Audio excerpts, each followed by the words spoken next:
No way.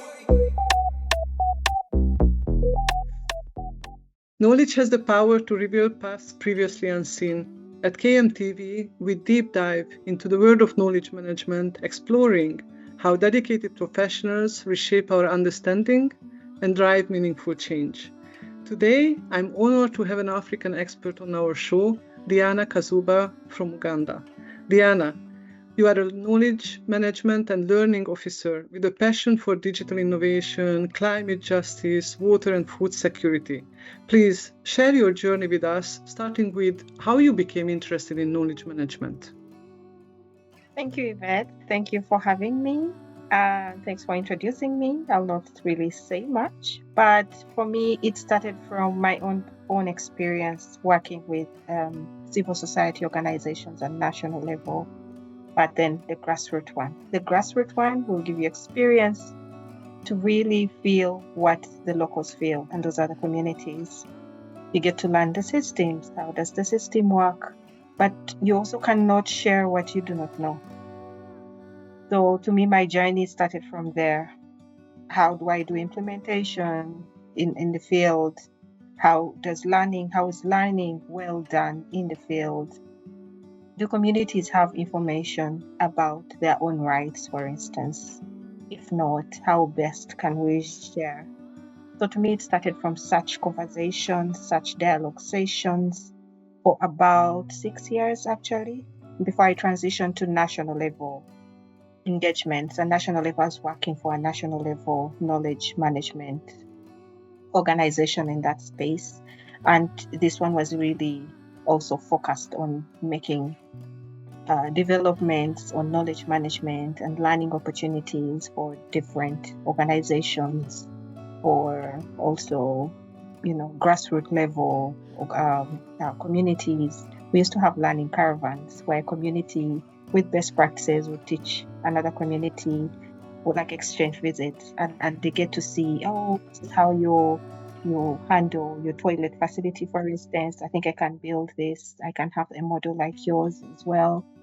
But then to me, being at national level made me idolize exactly what was happening on ground. So it was a transition to amplify such opportunities of learning and sharing in the space of water, climate justice, food security, and even nutrition in schools.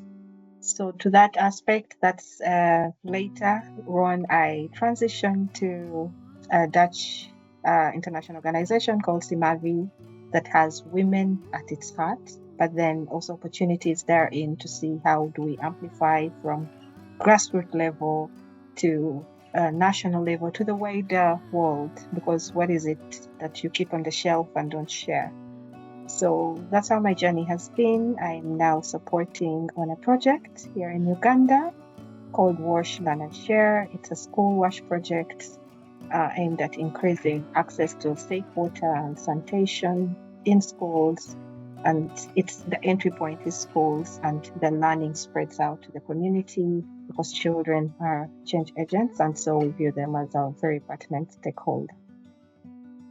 Yeah, this is a beautiful journey. What are the concrete problems that you are trying to solve with knowledge management? And also another question: what is the difference between grassroots and national level?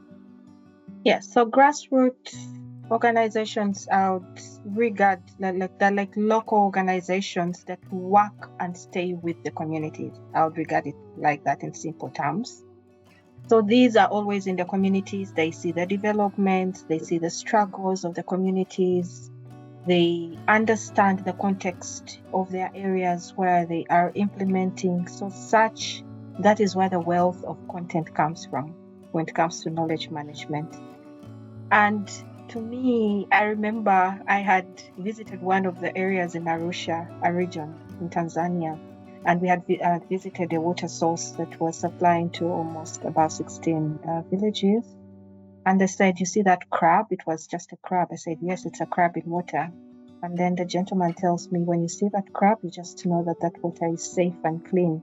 I said, why? Because the crabs don't dwell in places that are dirty or water-logged areas that are dirty. They won't survive. And I'm like, this is content that only the locals can tell in the season. I wouldn't understand their own perspective of what does it mean to have safe, clean water, but then also how we validate their reasoning to say, no, I think water still needs treatment for it to be safe for you to drink. So these conversations, you can only tell if you're in the area or in the community.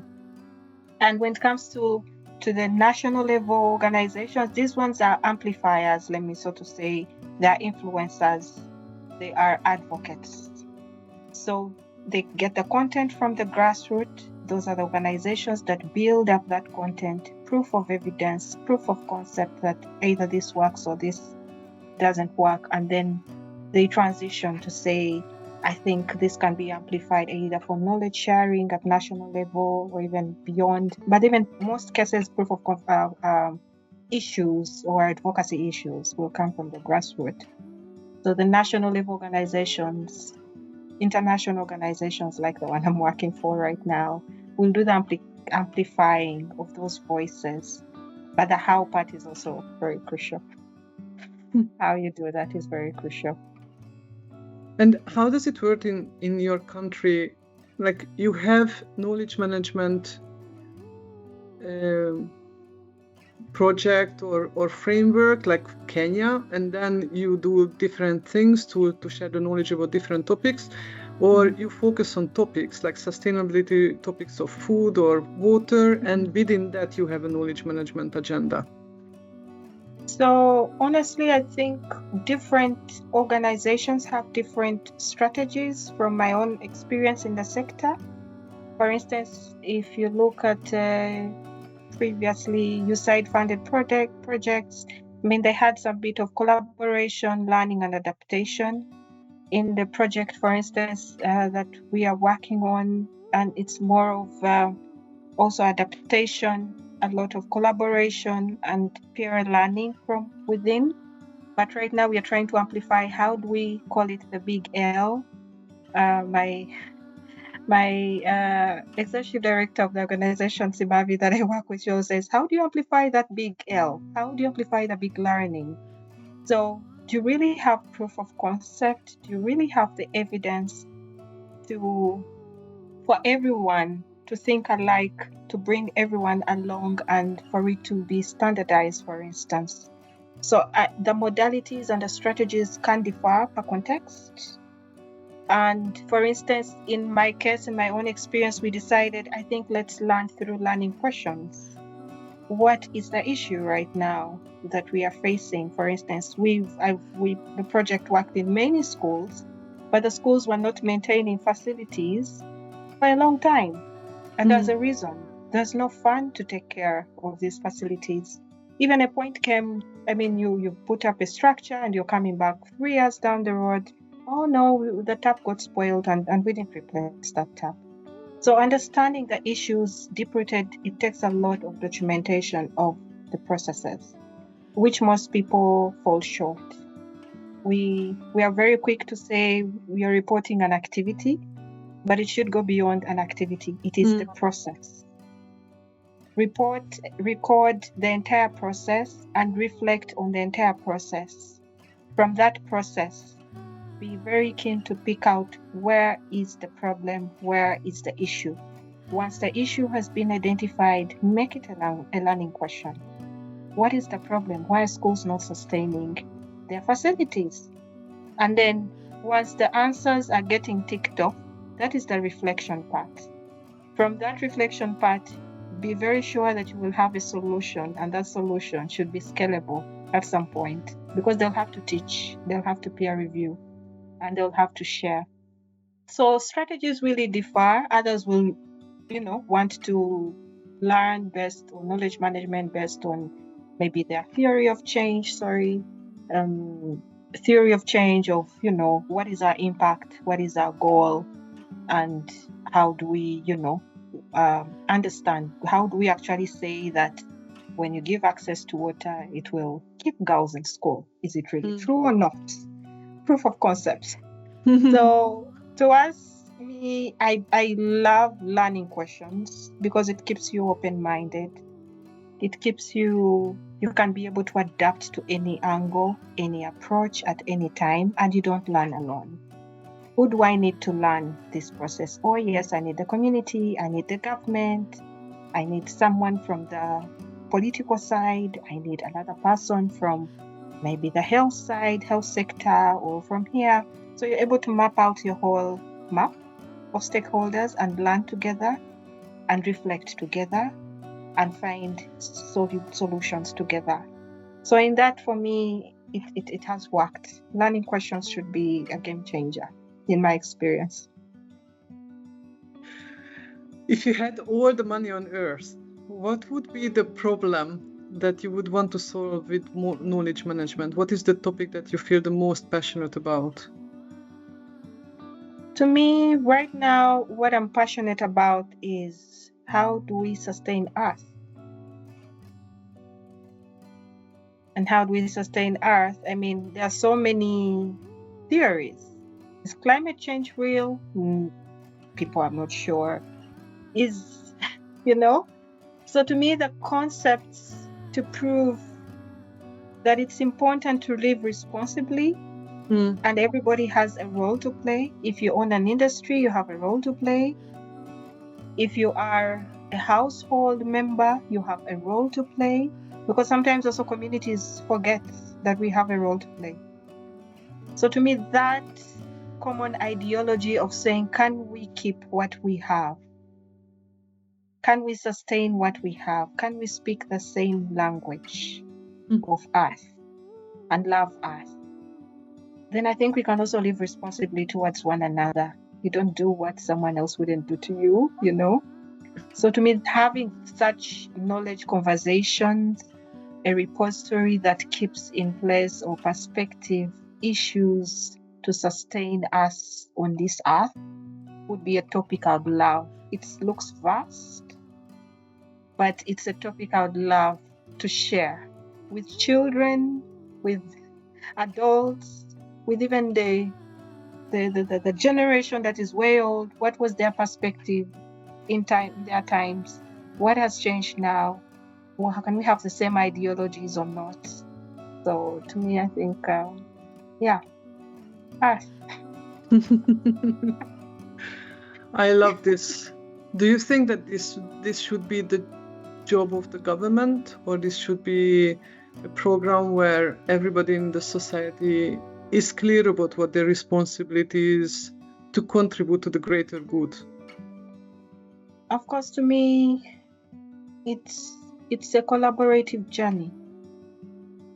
But the collaborative journey needs a leader. And a leader, of course, keeps law and order. A leader influences, a leader makes decisions. But a leader also facilitates. A leader also can't facilitate if they do not know how to and why. So to me, governments hold a higher role in the case of knowledge management. I happened to be part of the knowledge management. I was a mentee, and I was mentored by a mentor from Kenya, our neighboring country. And he said, as a country, they have a knowledge management strategy, which really struck me. How does a whole country have a knowledge management strategy? How does it align, systems, even digital innovation, everything comes to it, which we lack here in our country, in Uganda. Maybe it's something to think about and drum the roll for it. But in that case, a strategy will have a framework that guides the entire nation, for instance. But then also, how do we fit into the global knowledge management spaces? Are people even aware of them?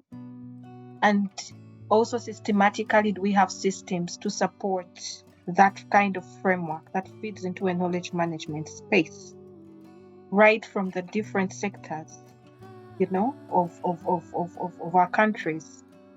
So to me, the moment we are not speaking the same language, we can only speak the same language if leaderships of countries understand the use of knowledge management.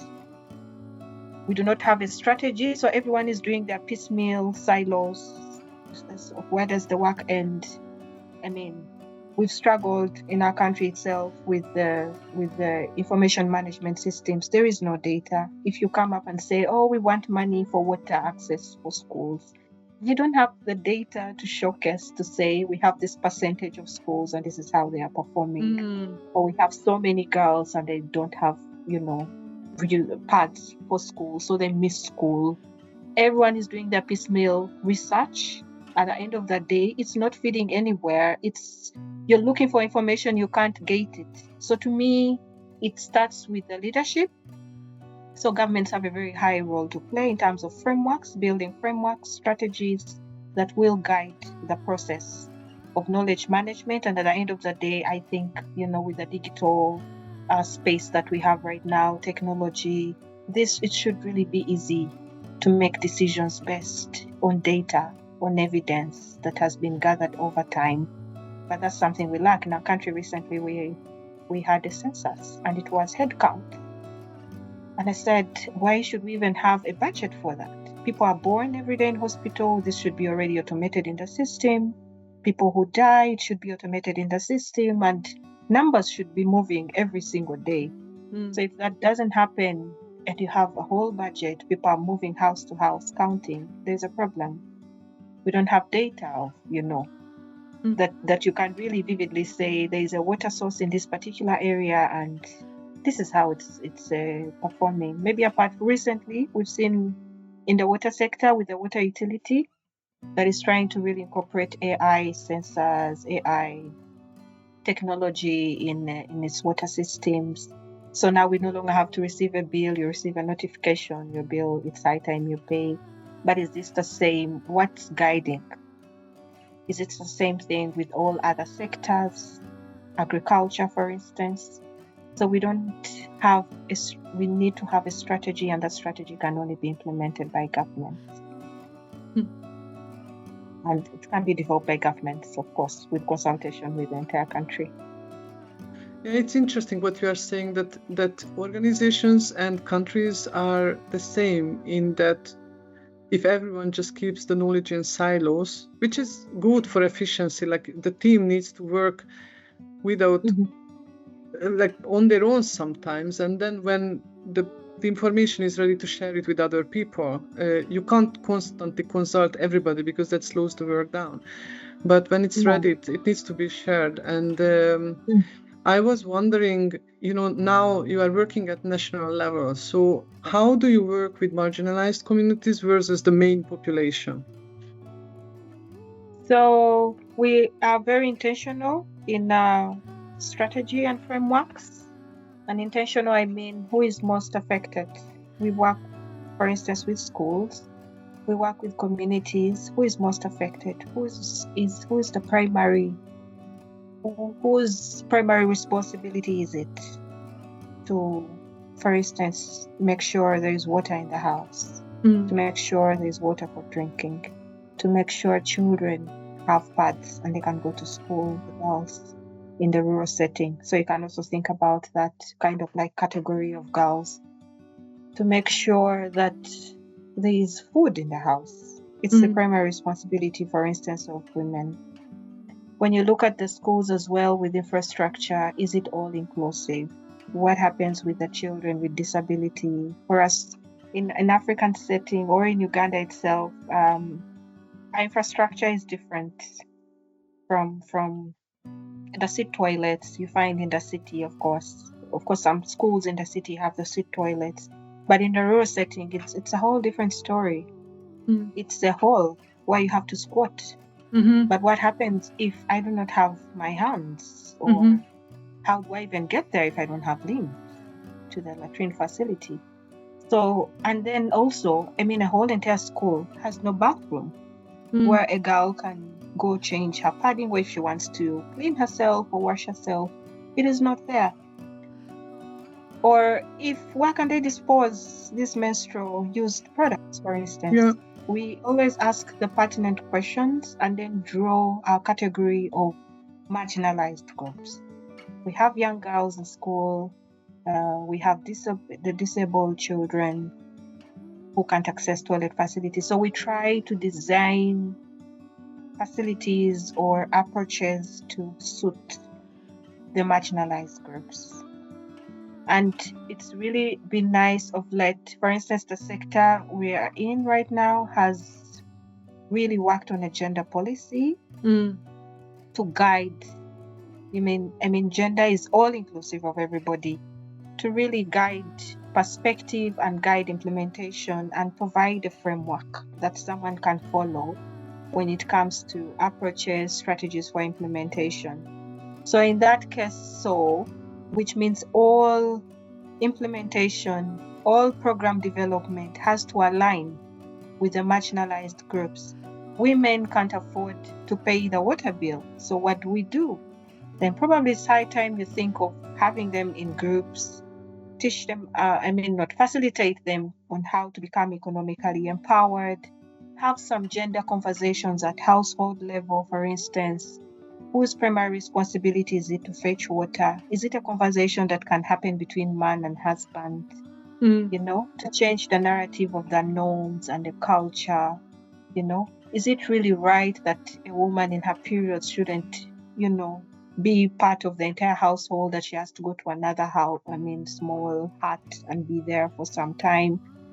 So we also hold those conversations right from the different structures at sub-county level, at district level, and beyond at national level. We have amplifiers, organizations, women-led organizations that really help to push this forward. But then also, it comes with the evidence.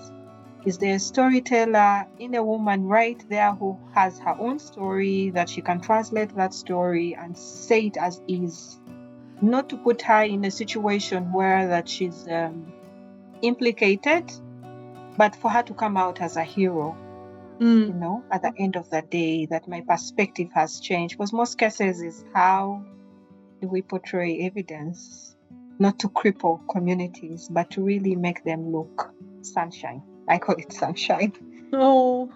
That it doesn't stop being like they are poor, they are illiterate, or they don't understand. They have a lot of wealth, they have a lot of resilience and strength in them, and that is what should come out. So with that resilience, what can the outside world do to facilitate them to get on the next level of their ladder of growth in development, of growth in persistence, of growth in understanding differently? Yeah. I'm speechless. I want you to help me understand something. So, if a woman needs to go to a different hut during menstruation, and you need to make some changes so that the society can work more efficiently and everyone can get their rightful place and work together. So, who do you target? You target women to empower them, or you target men to understand maybe how other cultures do it and what are the implications if the woman cannot be part of the household? How does this work? So we actually, because through our learning journeys, I call them, we ventured into what they call gender action planning. The gender action planning is, the conversation is not for women, otherwise it causes more violence. If you say we're going to empower women, then they are more empowered, and probably the men are saying, what is happening? Yeah, that's what I think as well. And it should really be an open book conversation of both the men on table and the women table. And that's when the conversation begins, in a joking way. You just have to come with either, a picture and a picture. Who is doing this? Who is doing this? I'm the one. Who is doing this? I'm the one. And then you find 100 chores done by just this single person, who also has to bear children and take care of the children and do everything. And then, is it really fair? And then the man's like, okay, I can help you with that maybe next time. And that's how the conversation is kick-started. But then we always have community development officers deep down in the grassroots at the different levels, substructural government levels, called sub-counties. And these are the conversations they're always part of. the conversations of the man, I mean, she bought land and she put it in her name. It's not supposed to be like that. Does she have a right to even own land in her own names? How do you change that narrative? Or the man is not taking care of his children. What is the conversation? How do you get the man to take care of his children? Do you have to force him? So to us, the conversation has now been a whole household conversation, inclusive boys and girls, children.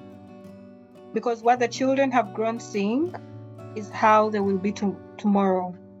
That their behavior and character always translates to how they've been raised, unless otherwise, I don't know if they've seen elsewhere, but I mean, that's how it's always translated. I mean, the man will tell you this is how I've grown. I've not seen ABCD happen. And to us, the conversation later now translates on to the already existing community groups. So we utilize those spaces to begin the conversations. And the conversations, you just need a champion. And this champion actually has to be the male on that space. Like I'm looking at our own African context with our existing norms and culture. The males actually lead this conversation better. They will sit down, and I've looked at it in instances. For example, we used to train people to make, if you don't have pads, you don't have money, and then you can make your own reusable pad, you can sew it. And the men would sew better than the women. They were perfect at it. The boys in school are perfect about it. And then the conversation of menstrual health stops from saying, oh, she went in her periods and she spotted herself on the skirt, or it's the boys. It became an open book. Now you go with menstrual health topic, it's everybody, boys, girls. Yes, what is menstrual health? So the boy will put up his hand and tell you it's ABCD. It's no longer a topic of saying before how it was. The girls were put into their own separate space and taught alone, and the boys are left out. So now the conversation should be men, women, because actually men can be better feminists than women. And sometimes women do not have a right understanding of what feminism actually means. Feminism is everybody has a right. Let everybody participate in decision making. But then also, women, we shouldn't take it as like the recent affirmative action, girls are given an upper hand, or it should be everybody, same opportunity, and not everyone looking of, I think he has a different power than I do. So for us, it's been all conversations inclusive, also on national level, great that also the knowledge management books are turning from conversations of women alone to conversations of men and women. Yes, so it's everybody inclusive, because I mean it's the men that will facilitate and give opportunities as well if they're in those positions.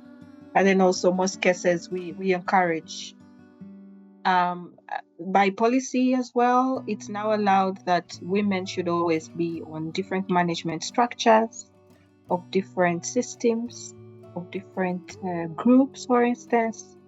So at least they have a say, and their views will be represented. But then they also get to work on those executive committees with the men. They feel proud of it, and the men are able to see with evidence that yes, I think they can be trustworthy and they can deliver.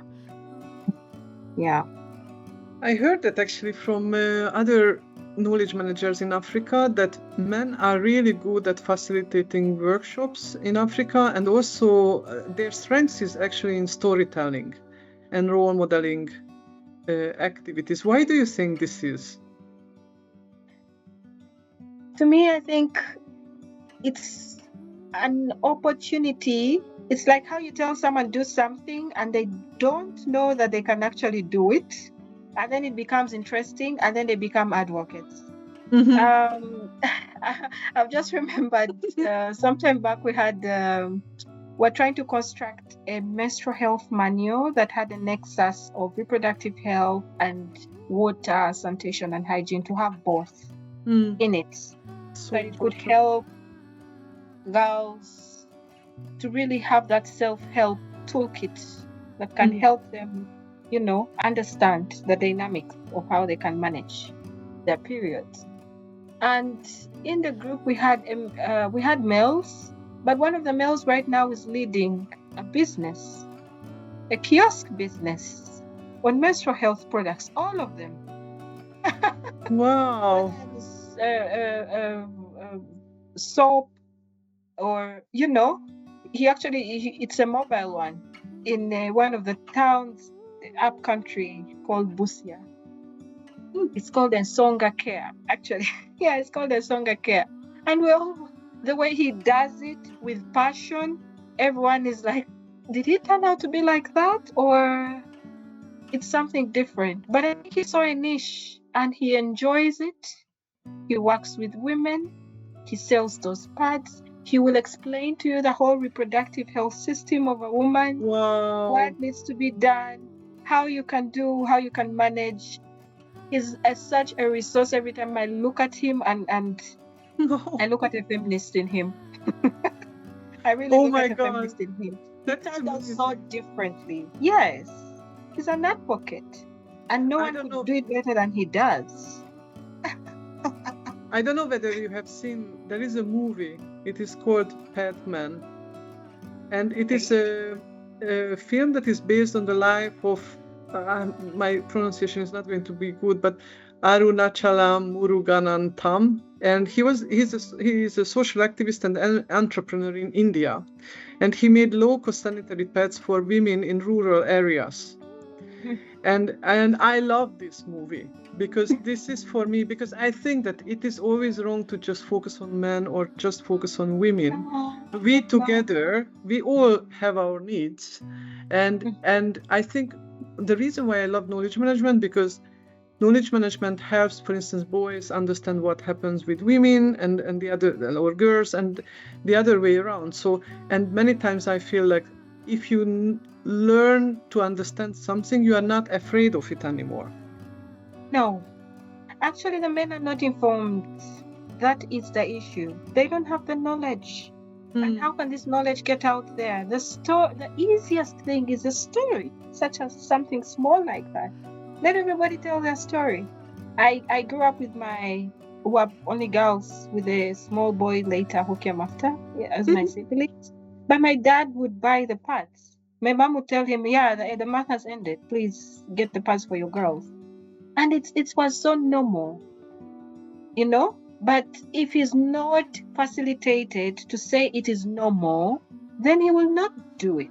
He will consider that's not my area. It's her area. She will handle. But who says who does what? Everybody is empowered to do anything in this world. So to me, men are actually better facilitators, and I'm raising boys myself, so I want them to be the best version of who they can be. Let them be the best supporters of women. And indeed, if you don't want anything to be done to your mother, you wouldn't do anything to another woman. So just have an equal space conversation. And to me, I think that's the way to go, really. That's the way to go.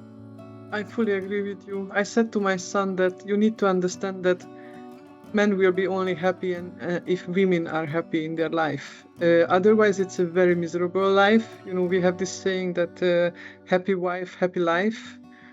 And I agree. This includes some chores because, yes, I can do everything instead of the other person, but then I don't have time to spend quality time with them. And then I'm tired and I'm cranky and we just shed chores according to who wants to do it, and then we do it consistently. So I fully agree with you. As a learning officer and interested in knowledge transfer, I'm sure that you meet also lots of different religions and languages. How is this in your country? How easy it is? How difficult it is? So with my own experience, I would say it's nice to listen first before you speak. And sometimes it's nice to listen and fast withdraw. Sometimes you need allies. Like you need to study. We have an approach that we use in Simavi, making rights real. And making rights real has a component where you're able to map out your stakeholders. Is this person collaborative enough? Where do they fall? To me, that's part of advocacy, because you're trying to change a narrative of I know A is A, but I want to tell you A is B. So it's always nice to first listen and observe. I think it's part of the process of knowledge management, and write that down. Write that entire process down. I went on this day and this is what I saw. I went on this day, this is what I... Meanwhile, that is also your own intuition, because that's what you've seen. So learning and observing perspectives, observing power dynamics, observing the existing norms. That is a very tricky situation actually here in our country. I mean, people who do the genital female mutilation, I mean, that is what they've grown seeing. That is what they know. But how do you tell them that A is not A should be B? It starts with... How do you say that? Because this is such a horrible... Yes, we have some communities that do that. You know, we have communities that have certain beliefs that can't be changed overnight, and this takes time. So it's cultural change. It's the cultural change. It takes time. You need to basically draw the story. For instance, if there is a girl who was mutilated, and draw that story of how that has affected her. But then also in the community, who is willing to do that? Who is willing to understand that? You know, if a community has grown all its life, let's say, when you take that water, it is blessed water. You don't have to boil it. You don't have to do anything with it. And then you're coming and you're saying we have to treat water. We have treatment systems, and we have to treat this water so that it's safe for drinking. Who are you to just come and change a whole culture in one day? It's not something you do overnight. And I think, to me, it's a whole collaborative language that we need to speak in such instances, after understanding who is involved. So it starts with the leadership. It has the local values. It has the culture in itself. Who is the leader, you know? So it starts with those. But then also, in such extreme cases, who would crack the whip? And how would you convince this person to crack the whip, the decision maker to crack the whip? That's why knowledge managers, I think, knowledge management comes in very strongly. Have a very strong case build, documented over time. For instance, how this has affected ABCD, you know, a particular area, you have all the data, you have all the evidence, everything in just, for instance, one story, and someone is able to say, no, this has to change. So to me, that's why most cases we lack the evidence. I keep on drumming the role on evidence. Evidence is the process which is never written down in all its steps. Most cases, someone will leave from A and jump to Z, not knowing what happened in the middle. Yes. So all the little steps of saying, this is how this has affected, and how this has affected.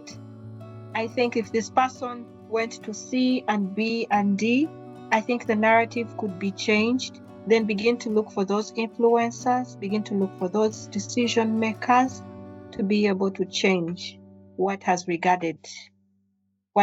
regarded as correct. So me learning, observing first is very important. Otherwise, you can actually go in a community and you're cracked. I have an example to tell. For instance, we were introducing at the time. I think Simavi had a program. I was working at a grassroot organization at the time, And there was an introduction of a pilot project where we were thinking of what if we introduced prepaid systems for paying for water. Mm-hmm. And we carried this system. It was solar powered. You buy, you're given a token, and that token has some money, and you pay for it, of course, online or mobile money, and then you go and put it on a sensor somewhere, and you receive exactly the number of liters you have already paid for. Mm. And the community grabbed it and said, "Take away your thing. We don't want it." Because they had all indications saying they had their own intuition about it. If you want to sacrifice us, you want to do this, you want to do this, a whole lot of things. And then we noticed, I think we went wrong. Mm. We needed to do the engagement first. It needed to, yes, we did the engagement, but it wasn't good enough. So that was a learning. It wasn't good enough. Engage with everybody. Engage with the household. Can you afford to pay? If not, what would be relatively a good tariff you can afford? Do you have households, for instance, that can't afford to pay at all? Oh yes, we have child-headed homes. We have that elderly woman. What happens now in that instance? All the water is for paying. The water is now available, but unaffordable for the entire community. What happens?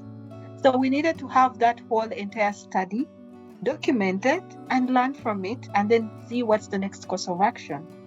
Because at the end of the day, we all still have to look at these resources as economic good. We have to start treating them as economic goods for it to be more sustainable in the community, not saying that if this system is dead, then the community is back to the open sources where there is open defecation and they're falling sick and tomorrow they are dead. And they're spending money that they don't have. What if the angle twisted, Do they really understand when it comes to water-related disease? How much would you spend rather than paying a simple cent for maybe so many liters of water? So to me, observation is very important. And that is where critically we need to learn and reflect. And you don't reflect alone. You reflect with those you are implementing. You reflect as a collective. And I think that's the angle we should begin looking into. How do we reflect as a collective? A child is a collective. A parent is a collective. The government is a collective in different structures and capacity. So once everyone speaks the same language, then most cases it's a riding role. But of course it takes time. That's also one thing we need to appreciate. Knowledge management takes time, evidence takes time. And to me, I think it's crucial how we also represent this in the outside world, if so to say, such that it's not indeed incriminating, so to say, I recently watched a video of I think it was a Kenyan video. We're in a session for storytelling in our learning work recently, and the video had boys and are saying how Hollywood has portrayed African men. I don't know if you've watched it. I should share the link with you. Yeah, please. Yeah, the different movies, when you look at them and you'd wonder that they're the ones who shoot the guns the most, even when there is no one. They're the ones who make the loudest noise, And at the end of the day, they started saying, but me, I'm an actor or I'm a painter. They were completely different things. It's like, did you really seriously believe all African men probably are like that? So how we portray stories, how we portray identity has to remain original, yet very valid and crucial. Yeah. Yeah, I understand this. I grew up as a child, and one of my favorite movies was Zorba, which was supposed to represent Greek culture. And then I started to work for the European Union, and I asked my Greek colleagues, do you like the movie? And I said, oh, Zorba like this, Zorba like that. And it's a really good movie. And I said, no, they hated it because Greeks don't behave like that. And this was a very bad portraying. It was like you fell in love with the Greek culture, but this was not the Greek culture. Oh. So it's like, yes, this is not doing any good to anybody. I understand the storytelling element, but maybe then you need to pick something else. I don't know, aliens or whoever, you know. But I think when we represent people, we need to represent the true beliefs and culture and everything. This is how we show respect. And I what I observe is that there is just so much disrespect going on, and so many biases and everything. Yeah. And that has to be validated. Knowledge management is there to really validate and, you know, and change the narrative that we all know. And it's a journey that's never ending. It shouldn't. Actually, knowledge management has no stop. It can change tomorrow or even today. So I think we still have a crucial role to play when it comes to that, in that space, in all our different ways, our different capacities. It can be a writer, it can be an opinion or anything. It's still crucial. Yeah.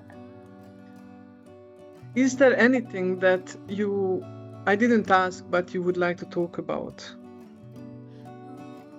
To